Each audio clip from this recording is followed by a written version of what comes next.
সাভারের ধরেন্দা এলাকায় একটি সাধারণ হাঁসের খামারের আড়ালে তৈরি করা হয়েছিল অবৈধ বাংলা মদের গোপন কারখানা। মঙ্গলবার রাত 2টার দিকে র‍্যাব 4 এর সিপিসি 2 স্কোয়াড্রন লিডার মোহাম্মদ নাজমুলের নেতৃত্বে সেখানে অভিযান পরিচালনা করেন র‍্যাব 4 এর একটি দল।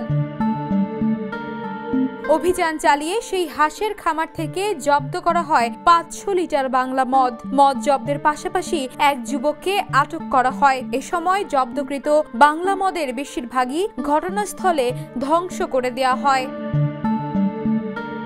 র‍্যাব জানায়, গোপন সংবাদের ভিত্তিতে মঙ্গলবার মধ্যরাতে সাভার পৌরসভার ধরেন্দা এলাকার পল কোরাইয়ার বাড়িতে অভিযান পরিচালনা করা হয়। অভিযানে বাড়ির পাশের বাগানে, মাটির গর্তে ও বাড়ির ভেতর হাঁস মুরগির পালনের ঘর থেকে প্লাস্টিকের ড্রামে থাকা 500 লিটার বাংলা মদ জব্দ করা হয়। এ সময় ঘটনাস্থল থেকে নিথিন অ্যান্থনি কোরাইয়া নামে এক যুবককে আটক করা হয়। আটককৃত যুবক প্রাথমিকভাবে মদ তৈরির কথা স্বীকার করেছেন। রাতেই তাকে সাভার মডেল থানায় হস্তান্তর করা হয়েছে।